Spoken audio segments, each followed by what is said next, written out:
Hello, my name is Talon, and welcome back to Let's Play Pillars of Eternity.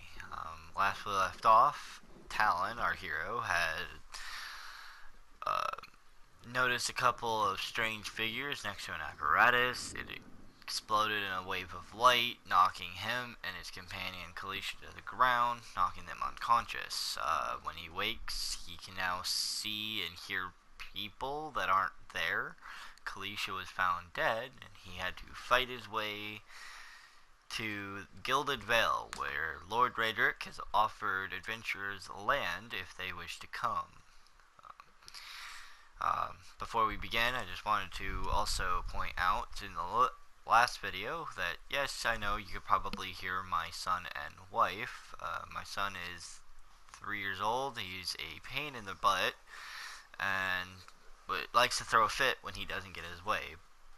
Though I'm sure you don't want to hear about my life story. You're here to see video games. So let's continue. And my space piggy's following me. I like the space pig. That ghost pig is kind of cool, actually. Oh, whoa. That's a lot of hanged people.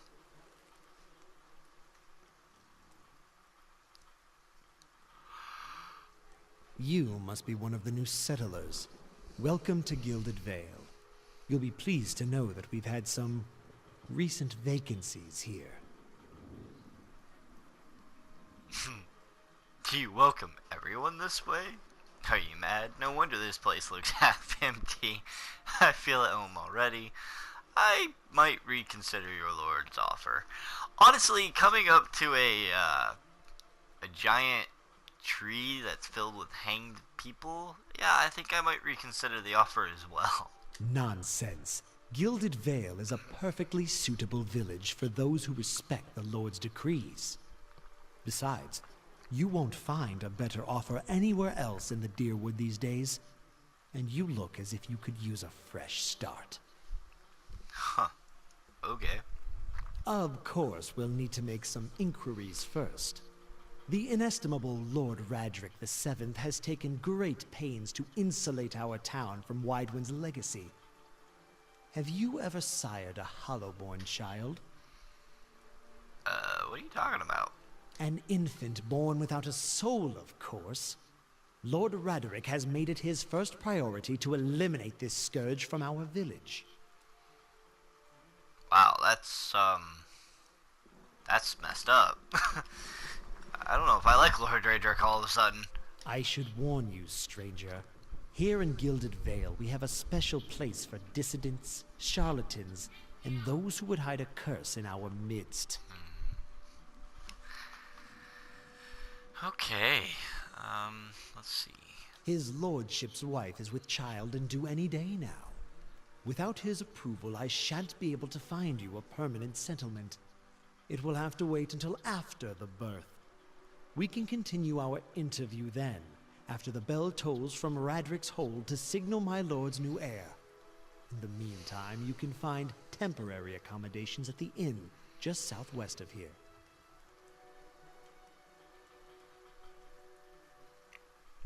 You said something about Hollowborn and Waodin's legacy before? He blinks. I forgot that you foreigners do not have this curse in your homelands. The Hollowborn have been scourged upon the Deerwood for almost 15 years now. He lowers his voice to a whisper. Children born without souls. That'd be sad. That'd be really, really sad. He shakes his head. Pitiful, dumb things that breathe, barely, but do not truly live. Some say the Hollowborn are a disease. Some say they are a punishment from the gods. He raises his empty hands. In truth, no one knows. But they began spreading after the Saints' War, and so the name Waodin's legacy stuck in honor of that foul, blasphemous pretender. His voice shakes with vitriol. I see. Lord Raedric's decree may seem strict at times, but he has our best interests at heart, he nods.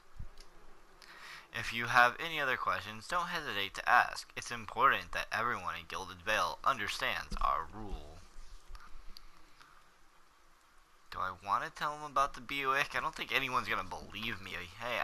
Hey guys, you know that really crazy windstorm that can tear souls right out of your body? Well, I survived one.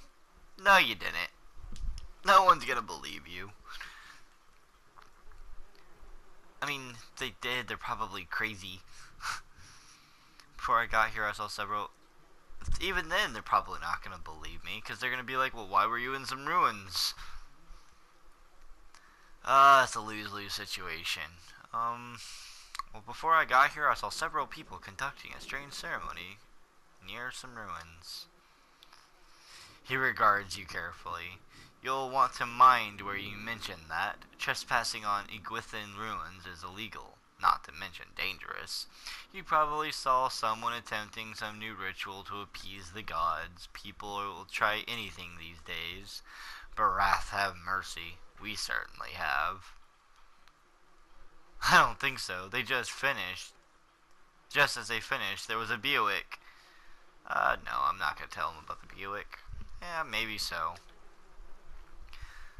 Like I said, it's best to stay away from those sorts of places. I have to tell him. Gosh darn it, I don't want to tell him about a Buick. He's just gonna look at me like I'm crazy. Whatever your problem, it sounds like a matter for an animancer. However, the only animancer in Gilded Vale isn't in any condition to speak. Consider yourself fortunate. After she failed Lord Radric, we saw to it that she wouldn't profit from the misplaced trust of others. A bad cure is often worse than none at all. Oh yay, so the only person that can help me is hanging in a tree. Lovely. But if you're set on finding a bottle of troll piss or a dead Audra pebble to rub on your forehead, you're welcome to check her pockets. A little corpse stink is nothing when you're digging for shit. My advice, however, is to be satisfied that you escaped and leave it at that. Dude, language, man. Come on. Keep out of... Listen! 2 tolls. Let that be the last. 3. Gods have mercy. It seems your arrival is ill-timed. What's the 3 tolls mean? 3 bells toll only for the death of a Radric. I fear Lord Radric's heir is lost, or else Hollowborn, and so lost all the same. You should tread carefully.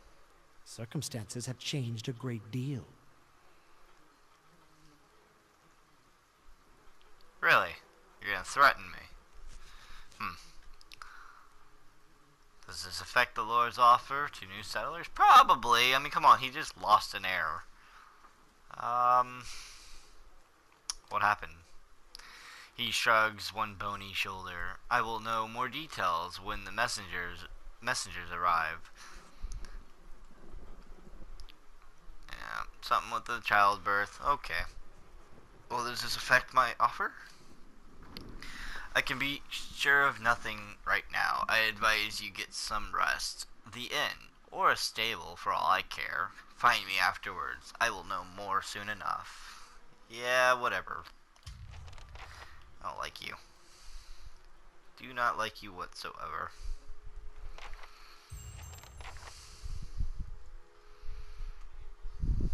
Were you looking for someone in that tree? I could introduce you.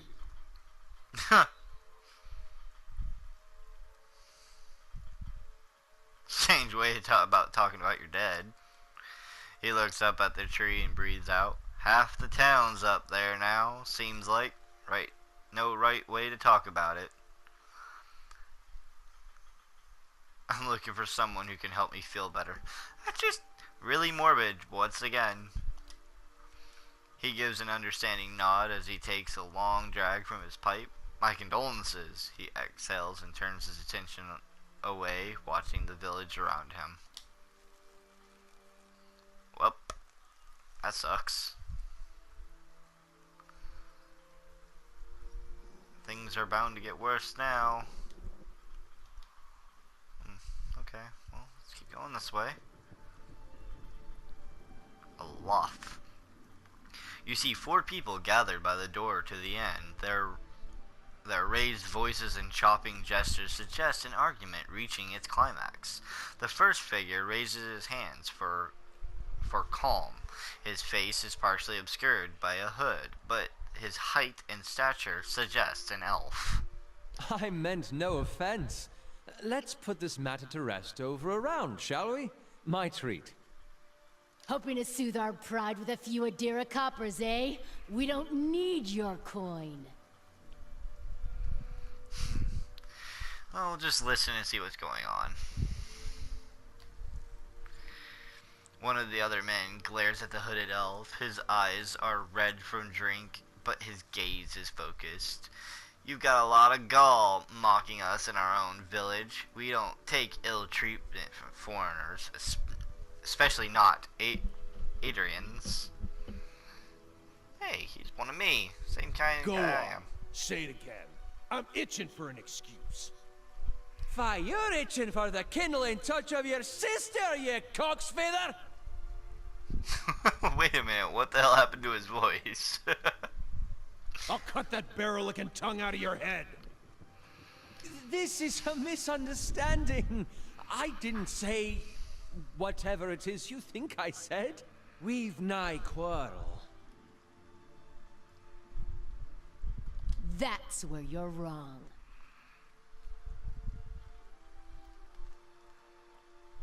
This is unnecessary. Wouldn't you rather be inside drinking than out here arguing?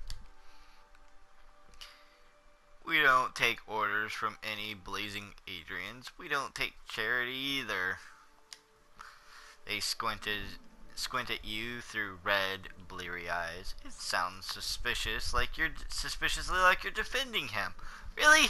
Really? Come on. And of course it's a fight. I didn't do it. And we will do a mind wave. Oh wow, I one-shotted that guy with 24 damage. Guess we'll do that. Pause. I am really sorry, you drunks. As the last of the attackers falls, the elf turns to you, the tension almost gone from his smooth face. Not quite how I hoped to get to know the neighbors. Thank you for your timely assistance with that awkward situation. Hang on.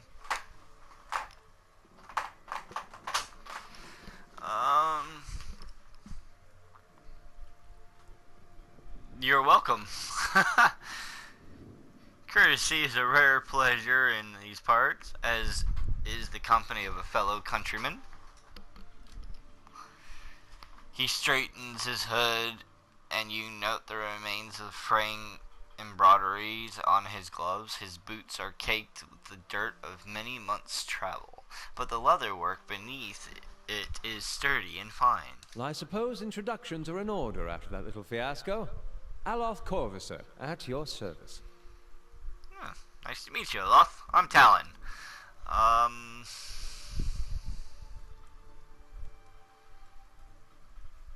How'd you manage to get stuck out here? He laughs uncomfortably. That is something of a long story.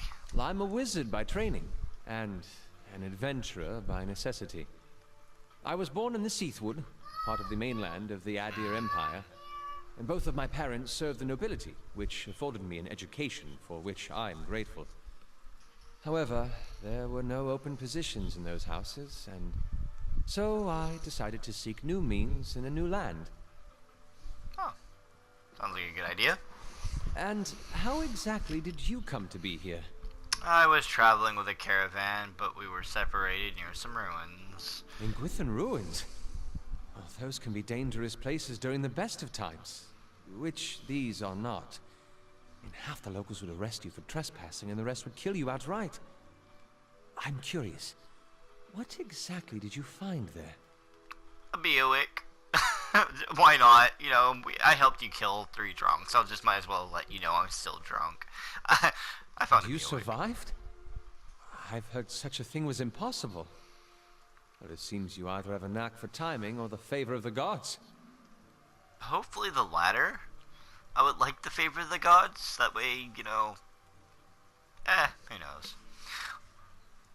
How'd you manage to cross those 3 drunks? I'm afraid that was a matter of misunderstandings and mistranslations.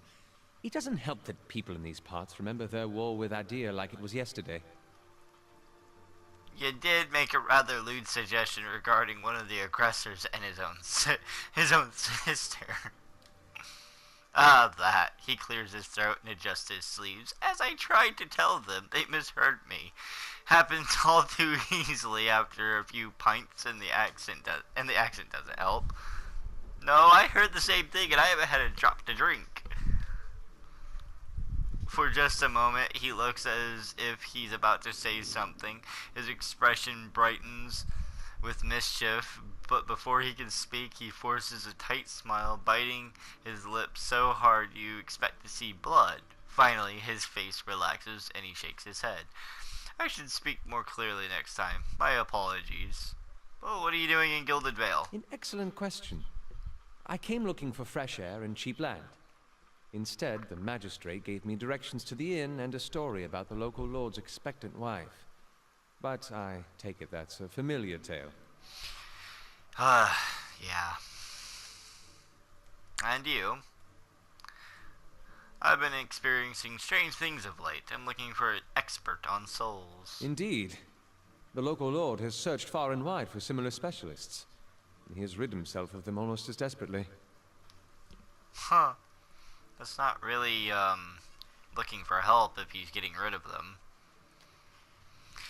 His darting glance takes in the tumbled down buildings and the fallow rock-strewn fields. I expect that such expertise would be sought elsewhere. You don't exactly look like a settler. Begging your pardon, but neither do you. Yet, circumstances can find a person in the strangest of places. Touché, my good man. Well, I'm gonna go get a drink. I should get going. As should I, given recent events. It's just as well. I've had enough of the watered wine and lumpy beds at the inn. They say even the owner tired of the place. Just up and left one day. It explains quite a lot about the upkeep. Perhaps I could join you. I could use a change of scenery, and I find it's better to travel in numbers. Well, as long as you don't mind my ratio of how many party members live in my yeah. Never mind. I'm not gonna say that. Sure, come on right ahead. We're gonna go on a great adventure. Excellent. I shall follow you. After we loot the dead bodies. With clubs, clothing, and gold. Alright,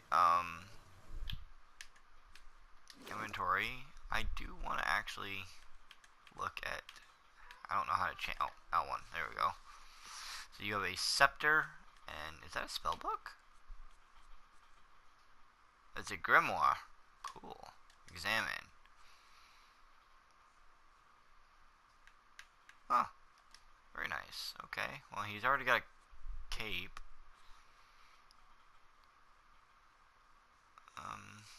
I guess he'll just use the scepter. We won't change anything. We'll go into the Black Hound Inn.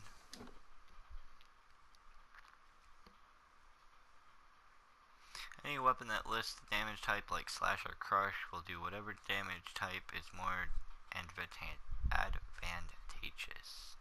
Usually whatever type the target is most vulnerable to. Good to know.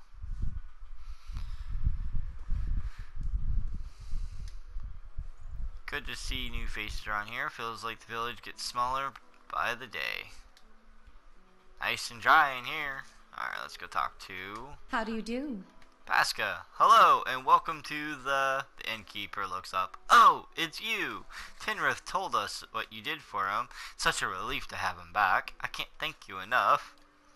Consider yourself a favorite of the house. Discount on drinks, rooms. Tinrith said he wanted to whip up something nice for you. He's already back to work in the kitchen. She laughs. So, what would you like? I would really like a room. Certainly. You're always welcome. Oh, nice. I got an experience as well. +1 to perception and mechanics, or +2 to resolve. I think we're just gonna take the laborer's rest. Oh wow, the common room is free. No, we'll do this one. An actual room. Whoa. Hello.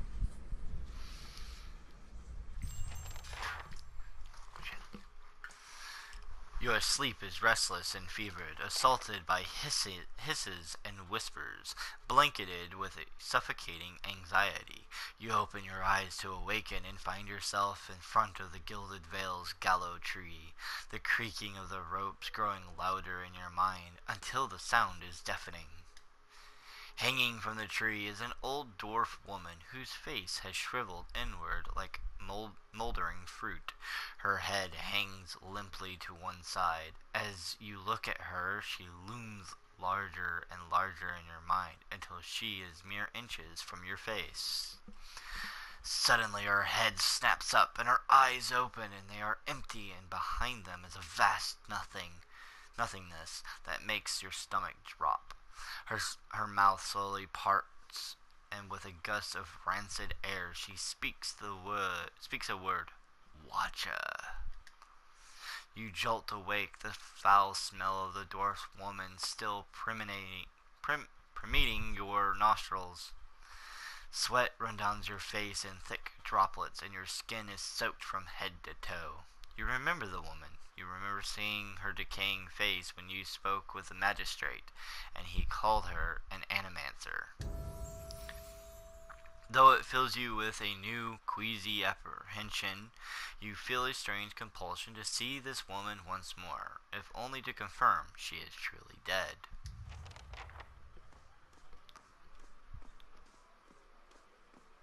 And we leveled. So I think I'm just going to have enough time to level, and then that will be it for this episode. What is survival? Survival allows the character to choose a variety of long-term bonuses each time they rest. The first skill point is damage reduction, then receives a healing multiplier, bonus movement, accuracy. That's actually kind of handy. We will at least put a point in it for the damage reduction. We will put 3 points in lore, and then, well, I guess we'll put the other point in survival for point 2 to receive a healing multiplier. Oh, there we go. Level 2 spells. Recall Agony. Causes the target to relieve a psychic trauma of an injury moments after receiving it. Experiencing the damage all over again. 30% of all damage is reapplied. Wow.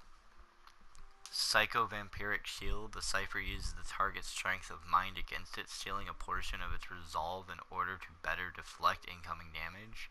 Drains 10 resolve for 25 deflection. Oof. Phantom Foes. An AoE interrupt? Oh no, it leaves them flanked. So we are going to take that because flanked allows a higher hit chance and higher damage. So we definitely are going to take that one. Mind Blades. Co-ops the target's essence, generating a slashing blade force that attacks them before leaping it up into 5 additional targets. It's a nice one, but we're looking for more of a support build, so we'll see.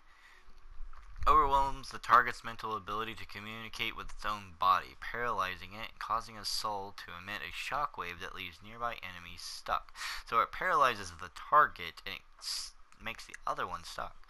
We are definitely going to have that one as well. Amplified Thrust. Does pierce damage, violently pushing them backwards. Does 45 to 62 pierce damage. That's actually a really good one as well. But not for what I'm going for right now. So we're going to go with these two for right now. Once we level, I might end up taking the thrust or the shield. No. Probably the thrust. Alright. We're done leveling that person. And that leaves you. Oh, nope, sorry, wrong button. We'll level you up, and we're at least going to give you 1 in lore, 1 in survival, and 1 in athletics. You get level 2 spells, which... oh my goodness, there is a lot of stuff. So if we're going to have you a wizard, we're going to have you straight up just massive damage. So Rolling Flame creates a rebounding ball of fire. So it's a fireball that bounces off walls. 21 to 32 burn damage. Necrotic Lance does 37 to 48 corrode damage. Okay, we're going to do that. And we are also going to... that's actually a pretty good one too. Merciless Gaze. When casted, it affects of 15% of hits are converted into crits for less than a minute. That's not bad. Fuses the caster with vitality, giving them temporary hit points and health. No. Blinding. AoE blind. Ooh. AoE drains for 56 corrosion damage of endurance. Combustion.